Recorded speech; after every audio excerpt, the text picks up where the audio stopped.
62. I'm like, oh, wow, you're scraping all day, Yeah. Okay. But I do about 58 in the middle, and the sides would be about probably 47. So, 11 difference is about, that's a good jumping point. 11 and 12 is really good. So you've mentioned Peter Boüin a couple of times in this interview. Yeah. How many years did you overlap in the orchestra? Let's see. I was second oboe to Peter for either 5 or 6 years, and it was amazing. How did that influence your playing?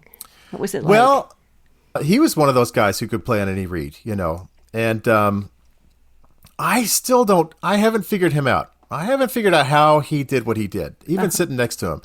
It's like, how is this guy playing such long phrases and filling up this hall with no effort at all? He just had it figured out. He was just a natural good oboist and, of course, artist. I remember the first few weeks I sat next to him, I kept thinking, like, well, this is great playing, but I'm so used to the recordings, and there's so much oboe in the recordings. And sitting next to him, I was like, he's not really playing too loud or working too hard.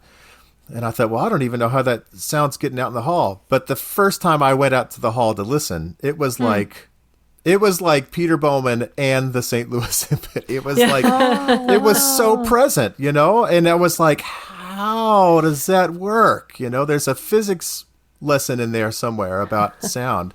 Yeah. And he had it figured out.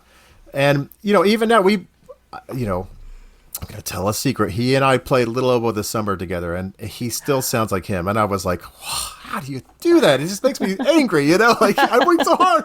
But no, I just love playing with him. And it was so easy as a second oboist because every note he played you knew where it was going to be, both pitch-wise and it was just focused. He could voice it, whatever note and whatever chord, he knew exactly where to place, and it made my life so easy. I remember distinctly one performance of Beethoven 3, and I was sitting second to him, and it was in the last movement, and that beautiful part where the oboe comes in and plays the real slow part. I'm not going to sing it because, I want you to still have some listeners after this interview. But we all know how it goes. And I just sat there thinking, like, this is it. This is like, it doesn't get better than this. I have the best job ever. I get to listen to this artist like paint his picture right now. I'm watching Da Vinci like paint, right? And in the middle of that solo, I just feel this very warm, large tear roll down my cheek. It was so good. So nothing but respect for that guy. Yeah. So lucky to have had a chance to play next to him all those years. Yes. Yeah. I learned so much, you go to college. I learned a lot in college. I learned a lot in grad school. And luckily, I didn't have to take a student loan out for this teacher. So it was really nice, and just seeing, kind of some, he'd lean over and tell me a trick here or there. And like, oh, I didn't know this. Okay, great. And then, he played on Loudon forever. So that's why I switched over eventually. Well, that's a touching tribute to a really wonderful oboist. Thanks for sharing that with us. It's, I'm going to tell you this. It's a little secret. It's the best job. I mean, you don't play all the big stuff, but then again, you don't have to worry so much about the big stuff. And everybody has in the locker room downstairs, they all have affectionately nicknamed me First Half Phil because I play the first half, and then intermission comes. I'm downstairs at the locker. I'm changing into my street clothes, and everybody just glares at me. Oh, he's going home again. And, I'm in my PJs. And by the time they start the second movement of the symphony, the whole section is just wonderful. I'm really happy with our section. We get along so well. It's easy for us to communicate with each other. It's a dream job. I'm really happy. Well, congrats. You don't hear that too often. They're great. And so, it's a weird thing that we do, isn't it? It's very weird. It's really weird. Like people, like the civilians, I'm doing air quotes here, the civilians that I hang out with just look at me like, well, what's it like? I'm like, you don't want to know. You don't just, Yeah. We're this is the road we chose, and we're trying to make the best of it. And I'll tell you this. I remember when I was in college, and a lot of my voice major friends, they were talking about, we learn all this stuff in undergrad so that when our voice is mature, we'll know how to use them correctly. I'm like, well, when does that happen? Like how long you got to wait around for that?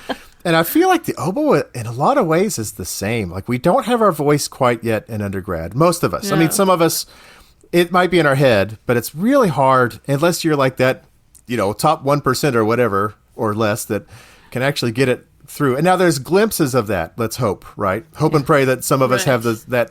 It's like golf. I'm a horrible golf player, but every once in a while you get that one good shot. You're like, wow, I just did something cool there, So that's kind of like in undergrad or sometimes grad school. You get that like, oh, I sounded like a professional almost at times.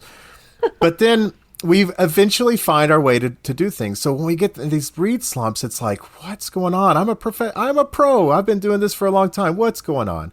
And you go back and you look at the gouge. Of course, that's the first thing. Well, the gouge is fine. The cane feels great. I trust the numbers. That's the one place I trust the numbers. And Dad would always, always trust those numbers. I got to tell you, ladies, thank you so much for doing this because I was growing up without the internet, learning how to play the oboe, right? We had a lot of recordings and that was that. But with the internet and with you guys doing this, it's like you are giving so many oboists so much information that's easily accessible. And I love listening to the different guests you have. And thank you. I'm honored to do this. And I'm really thankful thanks for, I feel kind of like this weirdo trapped in this basement doing mad science stuff here with this gouging stuff. And thank God I have an orchestra job so I actually get socialized a little bit, otherwise I'd just be in my dungeon here or out in the shop, in my garage where all my machines are. And, that's not a life. So I'm glad that I could listen to some of this and, not feel like, so much of a weirdo all the time.